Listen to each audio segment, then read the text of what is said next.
That's why we pick some part like a building, and yeah, we will try to find the most important, the structure part.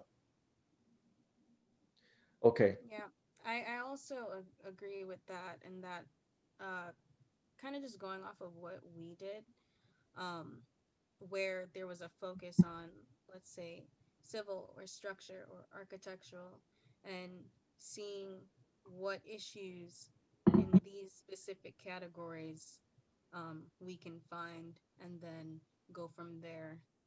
I really like how, can you still hear me? Yes, yes. I'm Okay, sorry. I really like the idea of looking at one focus area at a time. So like looking at a building, seeing every component that is in there, what issues are there, and then moving on, let's say next to the roadway, and then to this area of a building, or to that area. So I would say to break it down kind of like how we did, um, I got would that. be helpful. Yeah, so I have to say that there's no right or wrong answer to my question, and I don't think there's a best practice, widely accepted best practice. I was talking to the company. The general contractor was a Kiwi, is Kiwit. So I was talking to them, and they said it all driven by the phases of the project. So it's kind of like now they are doing this underground construction, so they focus a lot on the underground utility. And then when they move to the building, they focus on the building. So I guess this is really the progress driven. I think that's a really good approach, right, for a big scale project. And I also heard people, using the approach driven by the subcontractors. It's kind of like they know for sure that this particular subcontractor is running a lot of issues in proceeding with their work, or if they have been doing a really bad job in their previous projects, then they've actually focused a lot on their issues to help them. So because for smart subcontractors, usually they can figure out the solution in the ad hoc manner, like they do it while they are working on a project. So but in general, I have to say there's no right or wrong answer, but I really like the way that Kiwi is doing is actually as the project proceed, depending on what phases they are in, they focus on that area. All right, thank you. So guys, this is team 5, undergraduate team 5. Please use the link in the chat box to put your evaluation. And I guess we need a second team now. So we only, Yes. so who? Some, Uh, yeah. Sorry, me and Rohit will be second team. okay, yeah, let's do it. Professor, can you send the link again? Because I came in a little bit late. I don't see the Okay, link. all right, I'm doing that. Abraham, what's your team number? So we are graduate students. We are group number 3. 3, okay, all right, you guys can start.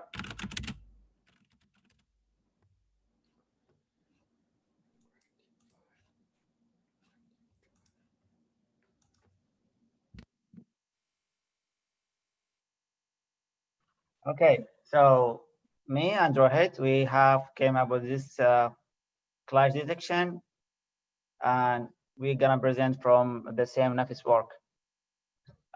So we have chosen these buildings. Most of the clash detection in this part, in these buildings. So uh, this is our buildings here. So this is the clash detection we came up. The first one we got is the reclaim duct versus electric cable tray, and we have 2 clashes here. And this is exactly the first one we got.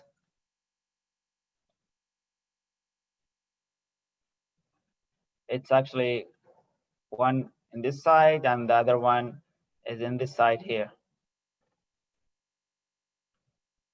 So we have put some comments here. Rohit will explain the comments later. The second clash is again reclaim duct versus silo. You can see it here. The duct has an intersection with the silo. The solutions we have came up, we'll Rohit talk about them later. So this is the third clash. This is reclaimed duct fittings versus mechanic. Yeah, we have reviewed some of them, and they are a lot. They are 22 clashes actually. This is the fourth one we have found.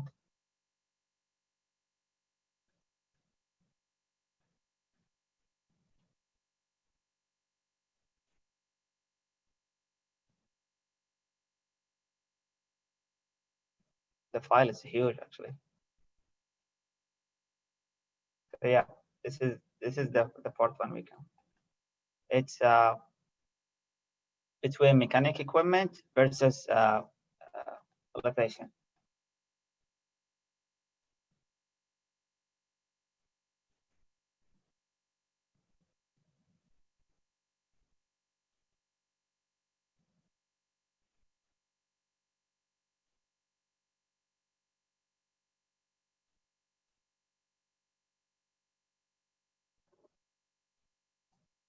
Oh, okay. So this is the next one, which is between wall and electric.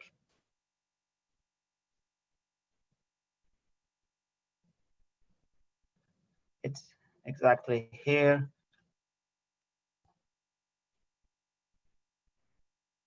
We can see the electric is penetrating the wall here. And basically, I think the electric duct should be shifted either above or below the wall. This is the next one, which is wall and strom. It's also penetrating the wall, and this has about 28 clashes. And this is the electric tree versus electric duct. And the next one is structural versus electric cable. You can see it here clearly.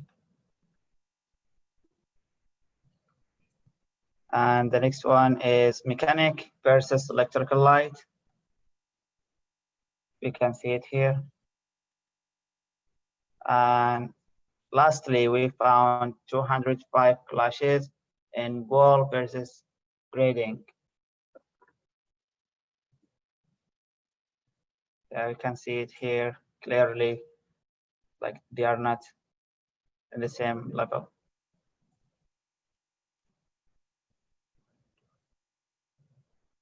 Okay, so we have came up with the report, and Rohit will talk about the report and the solution we came up.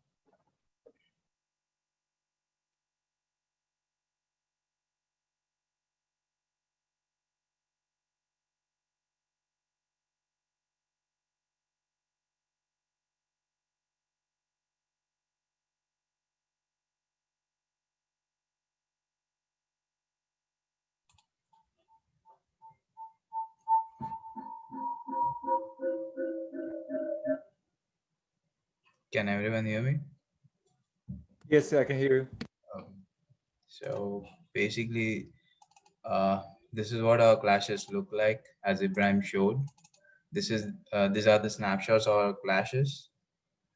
So this is how they look, and now I'll directly represent to you. Oh, just a moment.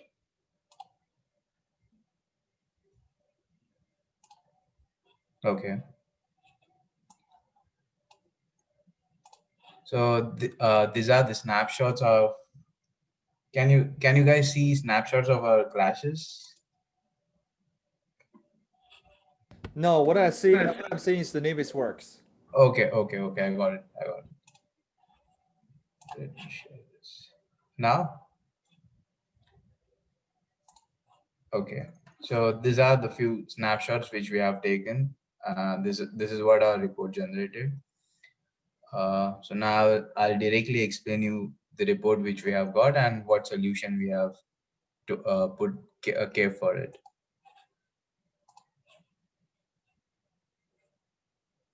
Again, share screen, right? Just wait.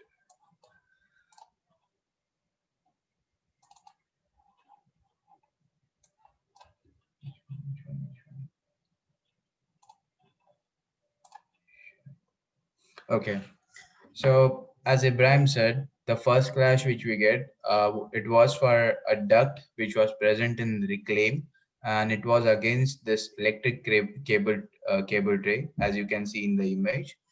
So the solution which we suggested for it was, uh, we assigned that particular case to electric sub, which who is part of our project, and told him that to make sure that the position in that particular area for duct, it should be according to the plans, and make sure it follows the plans. So that was our solution, like assign the task to whom it was imposed. The second clash which we came across was in again a duct, but it was in silos, the area which were we focused for. So as we saw to it, it was something in terms of HVAC system. So what we did was we talked to the HVAC contractor and told him that there should be a shift in the position of that particular duct by 2.5 feet, so that you can get a proper alignment for that duct. Uh, the third the third clash which we got, it was again duct fitting versus mechanical. So over here, what we again we assigned it to our MEP contractor and told him that please go through the plans and make sure that the mechanical point controls are in position as per the project requirements. Then again, we got our fourth clash in terms of mechanical equipment versus elevation. So over here, we assigned it to our architect and make sure that he should collaborate it with mechanical to sort out the issue. That was the solution which we came up with for this. Then there was this thing where electric duct was passing through wall. This was one of the clash. So what we suggested is we assigned it to electrical sub, and as you can see the difference, it was 0.659. So we asked him to change the position of electric duct, and that's what we come up with. The third one which we had was a wall versus a storm drain, and the position of pipe was down by 3.49 feet.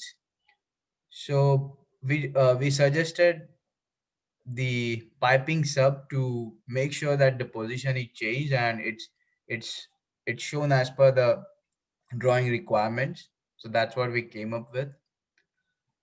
The third one was, it was for electric tray and electric duct.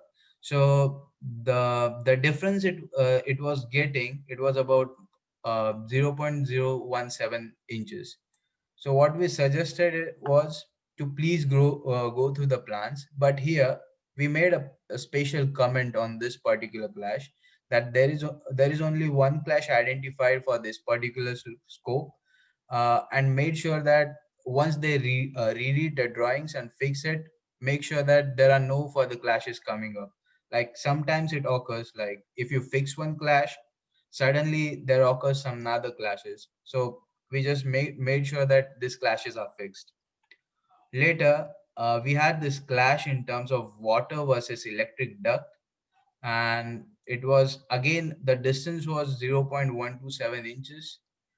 What we did was, we made sure that our piping subcontractor is going through this particular duct, and we told architect to make sure he takes a proper look and make the accurate changes in the plan as per the requirement. Then we had the structural versus electric cable, where it's clearly seen that there is a, a negative distance of 0.498 inches. So what we told our electric sub to make sure that the position is shifted as per the requirement. Mechanical versus electric lighting, this was also one of our clash which we came up, and we made sure that our MEP subcontractor makes the changes as per the requirement. And the last clash which we came up with was wall versus grading. So over here in this particular clash, we got a negative of 16 feet. So that was 16 inches. So that was something we were concerned about, and we assigned it to general contractor to make sure that the grading is properly set and it's as per the requirement. So yeah, these are our 10 clashes. Hey, Rohit, just want to clarify one thing quickly. So the Yeah. tolerance you are using is in meters. That's a metric system. Oh, So distance probably shall also be metric system, right? yeah. Sorry, it was in meters. Sorry, my bad. Okay. Yep. Thank you, Professor. All right. Any question from the rest of the class? All right. So if there's no question, guys, this is team graduate 3, right? Yes, this is graduate team 3. Please use the link in the chat box to put your evaluation. All right. So I saw John, you want to be the second undergraduate team, right? Yep. Yep. Okay. So what's your team number? 4. All right. So this is the. Let me check again. Yeah, team 4. All right. So this is undergrad team 4, guys. All right. You guys can start. Okay.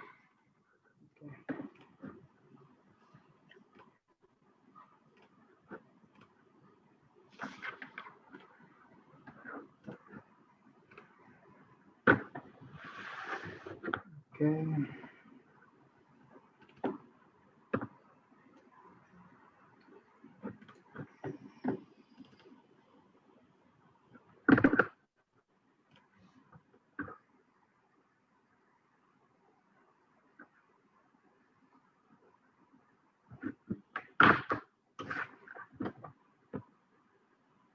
Do you see my screen?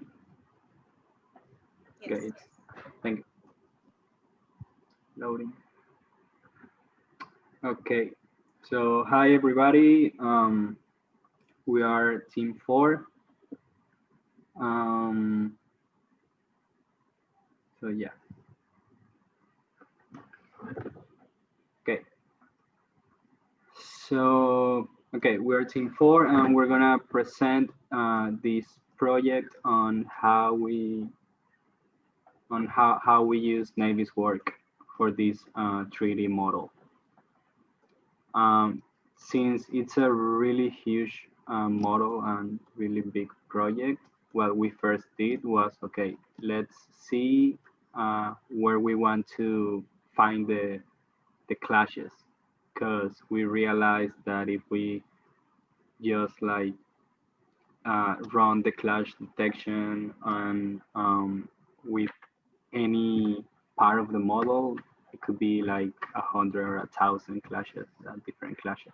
So what we did first was that, okay, we decided to choose this part of a model or this area. So we kind of selected, and then we went to selection 3 to see what was the name or how was this area called. So if we go to selection 3 and we move upward, we can see over here the name, which is the one that has a blue dot, and it's called STR GRTV area 04. So okay, we have our first section, and we decided to find clashes for this area. So next, we had to see what is intersecting with this area in order to find clashes. So we chose this one,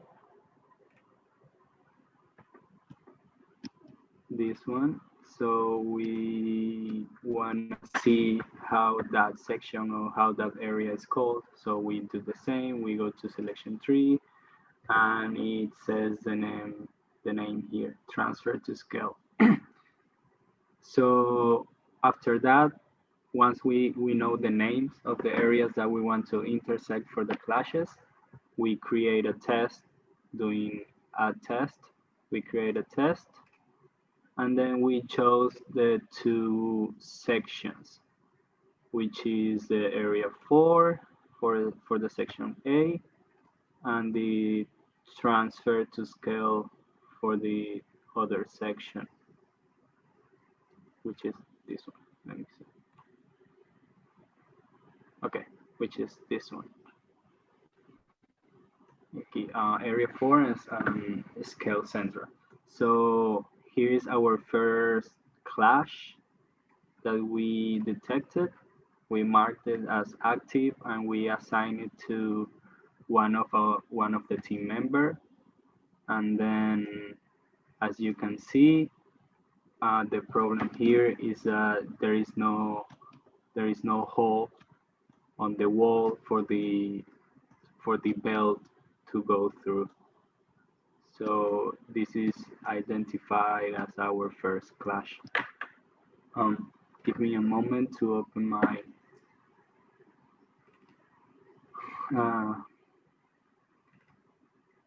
my document here. Okay, so these are the clashes. Let me open the report. Okay, so doing this first test, we were able to find, I guess, yeah, 208 clashes. Some of them are very similar, so we only chose 6 from these 208 clashes. So yeah, this is our first clash, and then our second clash that we identify is this one, which are basically 2 beams passing through each other, and that is not properly built.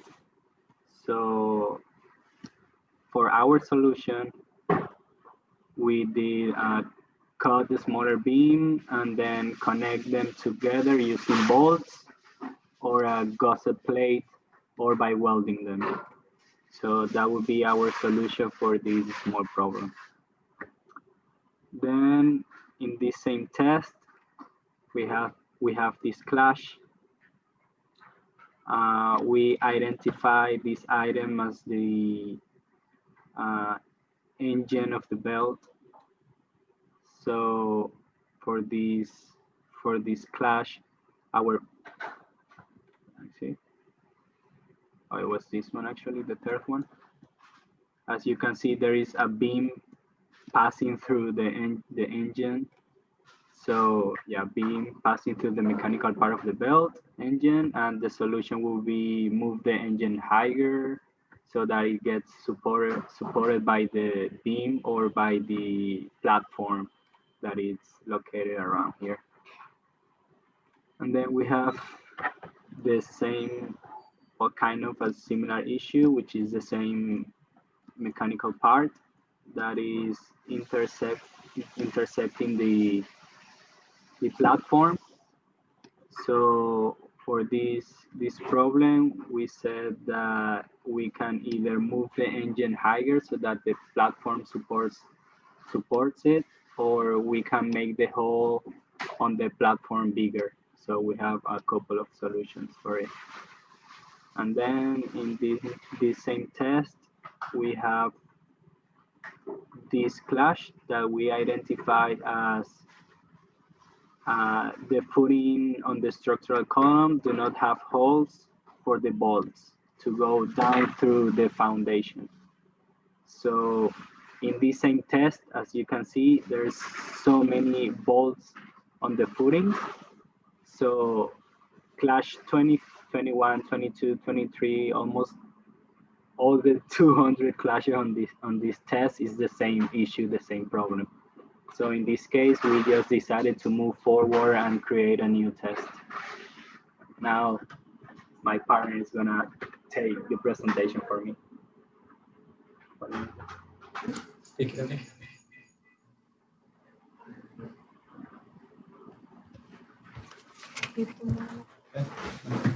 So then we decide to do the area 4 and intersect with grading, which is our test 2. And we found the clash 7. And the problem was that the foundation of the structure does not follow the soil grading parameters, and the solutions will be adjust the foundation by moving it a little bit down or making the foundation taller or deeper. Then we did our test 3 on the area intersecting the maintenance boxes, and we found the clash 8 and 9. For the clash A, the engine maintenance box does not fit on the structural slab, and they intersect to each other, as we can see here. So the solution will be move the maintenance box a little bit higher so that it can lay on the platform. And then for the clash 9, the problem is that the beam is passing through the maintaining box. So the solution will be move the maintaining box a little bit higher so that it can lay on the platform. And finally, we did test number 4 on the area 4 intersecting the area 5. And we found the clash number 10, where the beam is passing through the handrail. So the solution will be replace the handrail or adjust it, making like a curvature so that the beam does not intersect. So that's it. Yeah. Besides, we were able to create a report for all the tests performed, which is this one. Yeah, where you can see information about the clashes, like the test name and when the clashes were located and identified, and the items that intersect to each other or create these clashes.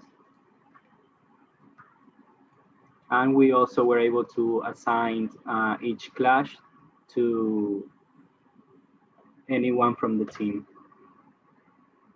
So yeah, that's all. Thank you for listening. Do you guys have any questions? Yes, I do have a question, and it just came out. So Okay. it's a hypothetical question. So imagine the situation that you are the owner and you receive the designs from different designers and engineers, like a mechanical design, electrical design. You basically sign off the paperwork, which means they can walk away. And now we hand over all the designs to the general contractor, and you guys run the clash detection. You discovered a lot of issues. Who will be responsible for the potential time loss from all the clashes? Who will be Responsible? Yeah. Well, I guess I had to perform the clash detection first before signing the paper. So in this case, it would be my fault because I didn't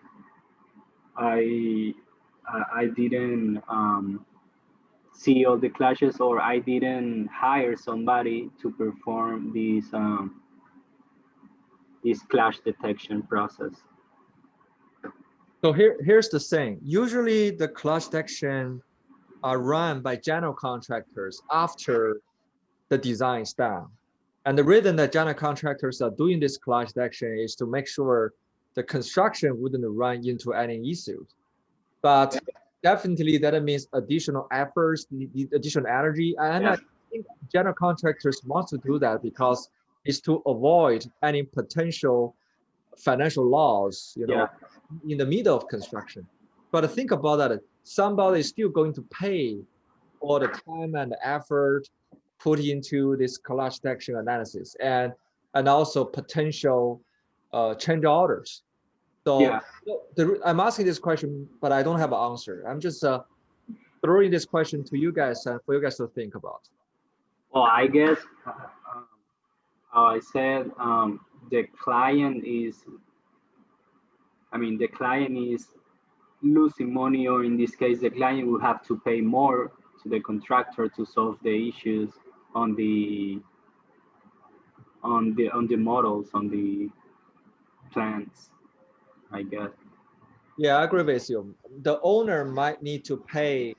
So maybe even the general contractor develops this kind of lump sum contract.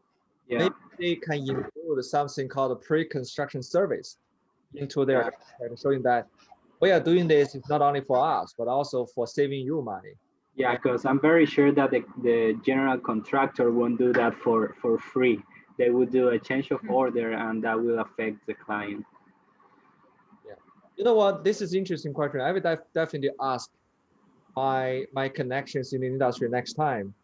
But I think that's my impression. You know, we don't yet have a clear, like a contractual language to show the responsibility of that. So I think that's a problem. And if you guys know the answer, please share with the club. Okay.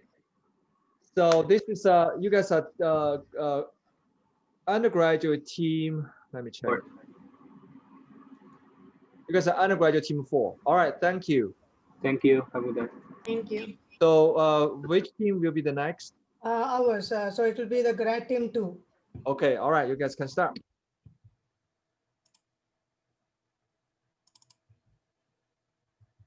So good afternoon, everyone. So my name is Ashish, and we are a team of 3 graduate students, me, Alvaro, and Pavani.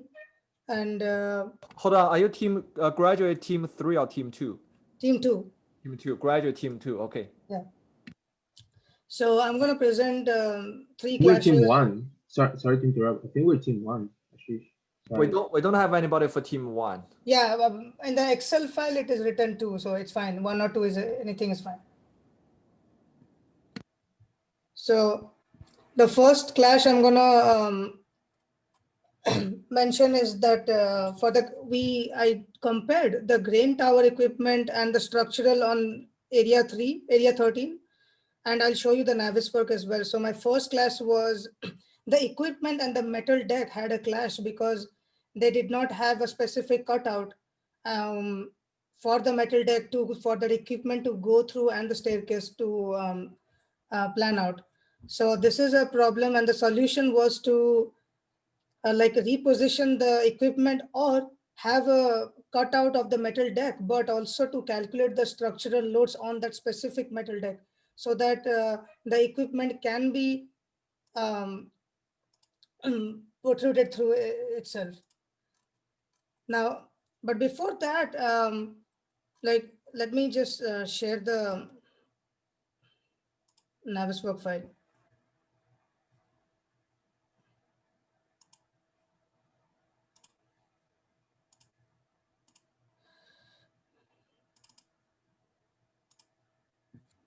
So you can see my Naviswork file, right? Okay. Just a brief introduction that on this big project, we selected the grain cleaning tower. Wait, I think it just takes some time. Yeah.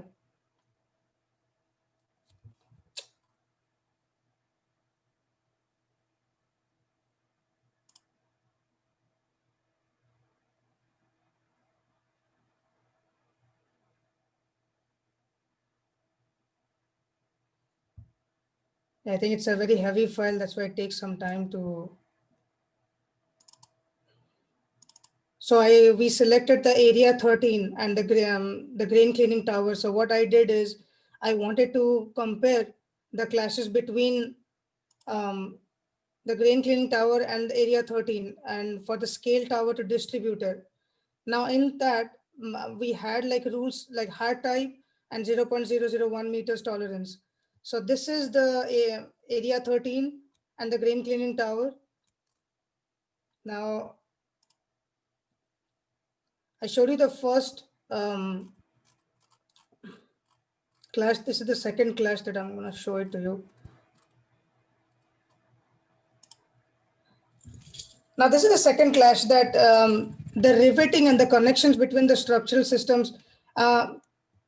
You will find that we have a lot of similar kind of clashes like structural and systems, but the clashes that I chose and some my teammates chose are totally different in kinds of when you see what kind of system that we have chosen with.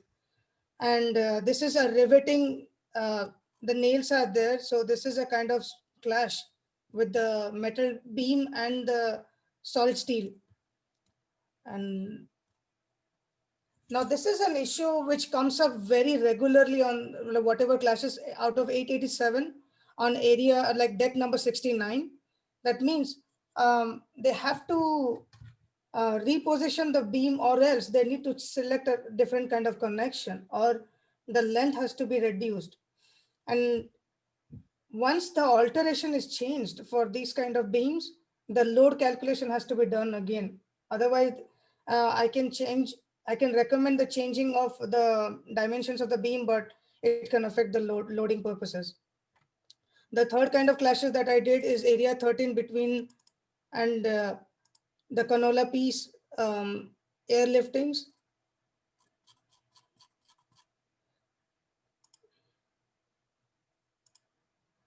This is something that it's a metal chute that and the steel I-beam. So this is another clash between the mechanical, like which is considered as a trash chute or a metal chute and the I-beam. So I would recommend either to have an L-shaped I-beam or to reposition the metal chute. And let me go back to the document.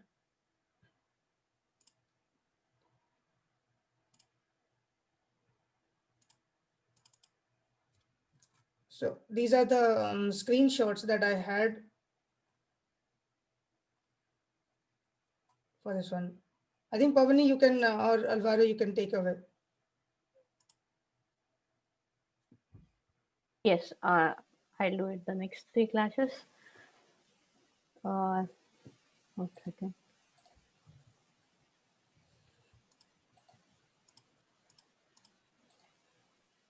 Okay, I'm not able to show my screen.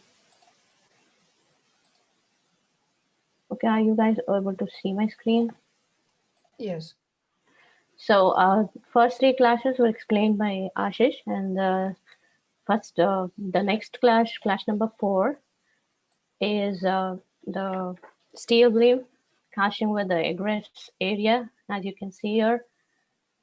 So here this was like the test between the area 13 of the grain cleaning tower and the egress central. I consider this as a critical clash because it has a structural component beam, and which affects the structural integrity.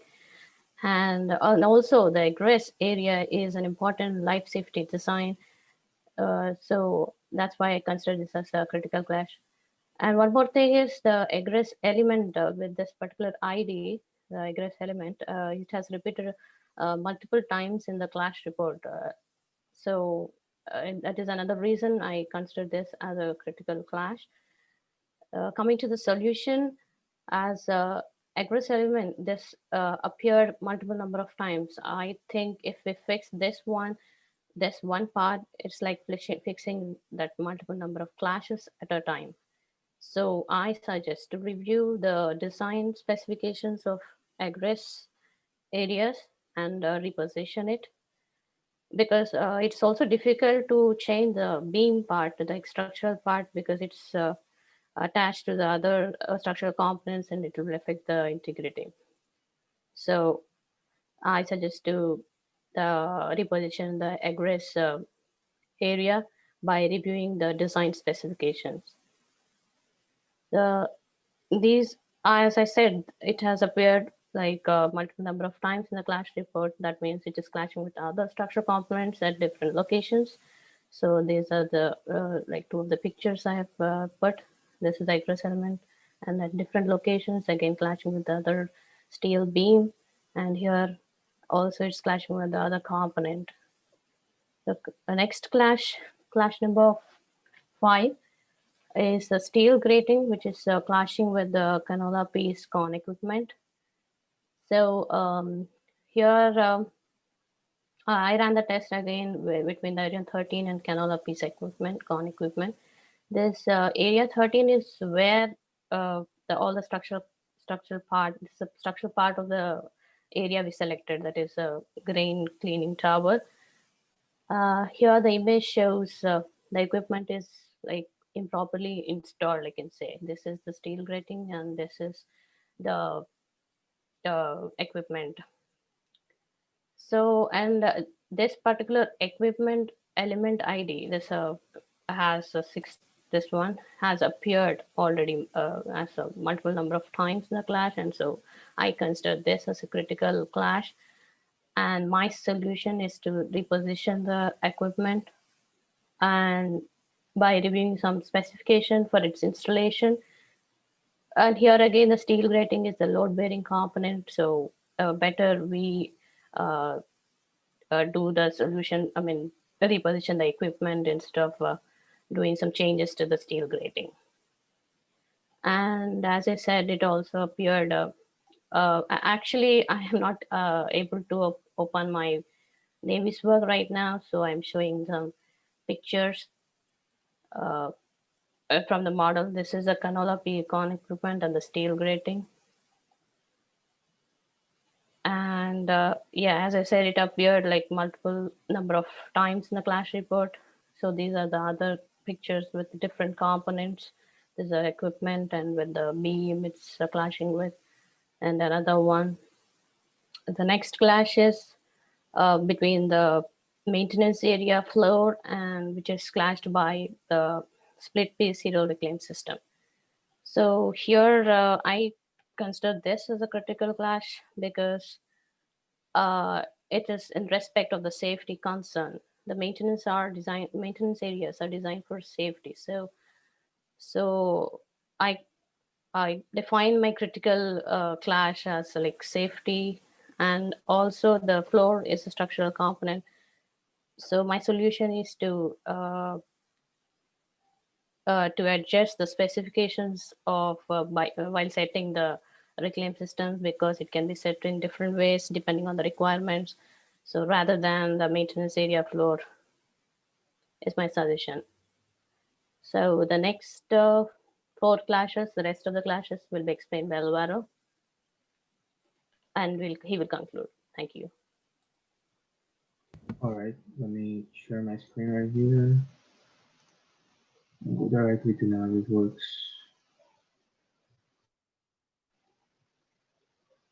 I think you can see my screen there, right? No? Not yet. Not yet.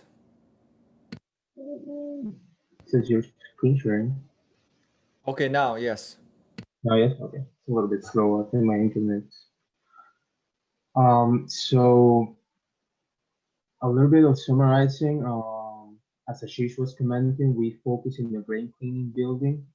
The reason why we chose this building is because we found that it was really interesting to analyze this because there's a lot of specialized equipment here. So this, well, and now it's kind of like frozen, but so the complexity of this construction is that there's a lot of structural components and equipments, and there can be potentially a lot of conflicts and clashes in there, and very difficult clashes to solve.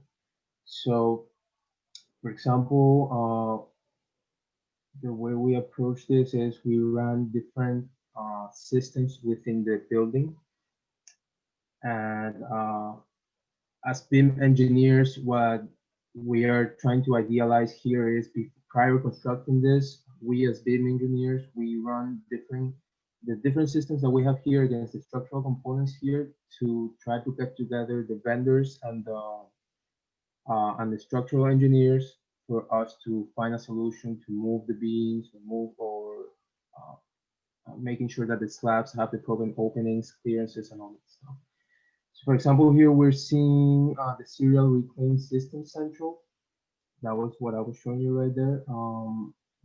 I ran the serial reclaim system central against the area 13, which is where all the structural components of this building are.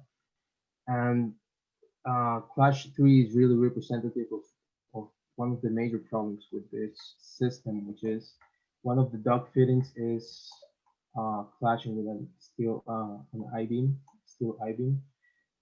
It looks like a pretty important beam. It looks pretty big. So this is definitely something that has to be addressed.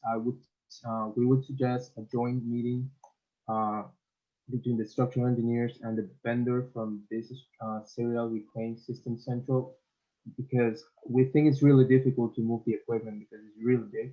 As you could see it, show it again. So this is machine. So definitely, probably this beam has to move, but the structural engineer has to make a decision about that. So we found this as a critical clash at this point. Going on with the wheat barley durum system, which is another system within the building. We have, for example, clash number 2. Well, we found there's 151 clashes between the structural components and the wheat barley durum system. Clash 2 is one of the ones that we want to show. It's critical. It's also a duct fitting going through a slab, so we can actually check. This is equipment. This is the equipment, and so definitely this will need an opening in this slab. This is a concrete slab.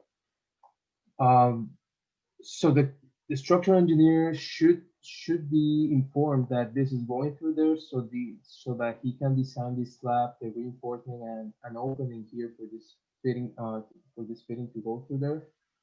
It will be a really big problem if this is constructed with the reinforcement and everything, and then turns out that we have to make a cut for the fitting to go through there, because this obviously this would change the stress distributions in the slabs, and it will not be very practical to just cut a slab. So this is something that definitely would go in the report for the structural engineer to check it. Also with the vendor of this equipment, which can be the same as all other equipments, or it can be different. So we don't know this. So this is a second critical clash. Moving further, we have the pelleting system in here, clash 3. So in here we see a component of the system also clashing with a structural I-beam. This is kind of like an exterior beam, so it doesn't really look that important, but we can see the clash is really like right through the middle. So this, we also think that the structural engineer will end up moving this beam, because it's really hard to move this machine. That's our guess, but again, we need to have a meeting. And well, as BIM engineers, we're just saying that this is happening, and we just have to propose that this is solved within all the parties, also the project manager and all that stuff. And lastly, the secondary reclaim system.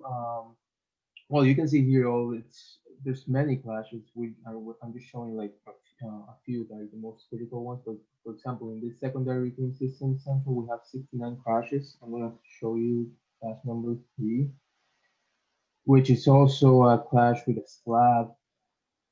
This machine and this slab. Well, the fitting, right? And so again, these are all structural clashes that need to be addressed before this construction starts going. So our duty was to kind of like document all the critical ones, and just give heads up to the project manager and all the parties interested that this will be problems when the construction is ongoing. So with that, we finish our 10 critical clashes. As a conclusion, we can say that definitely Navisworks is a really user-friendly software, really useful in this, specifically in this building, which is a really specialized building, like in this type of industrial facilities where it's not much about the people, it's more about the equipment and stuff. And conflicts here can get really messy because vendors are really inflexible to change their specifications. Like these are serial reclaim machines that have specific measurements, and if in the structural side, in the construction, we don't have communication with the vendors and the machine comes and it doesn't fit, this will cause major delays because most of the time pieces are not made in the US or even close from here. They have to be shipped from other places. So this Naviswork gives us the opportunity to check, to look ahead of what could go wrong and avoid this. So with this, we finish. If you have any questions or comments, we're open to answer. Thank you. Any question from the class?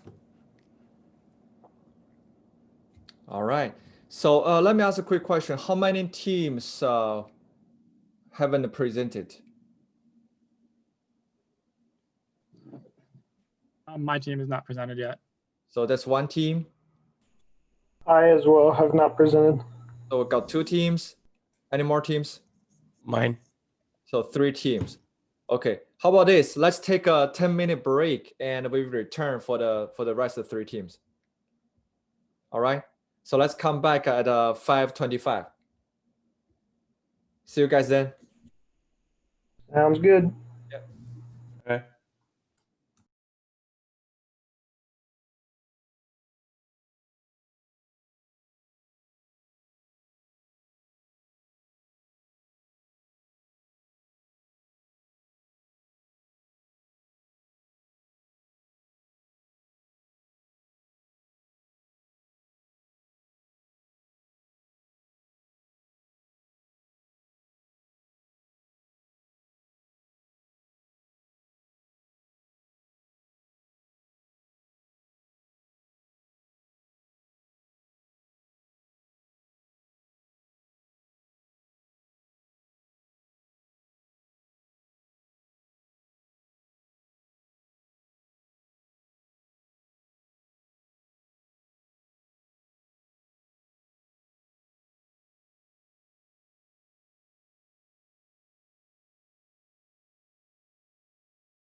Dr. D, your camera is on.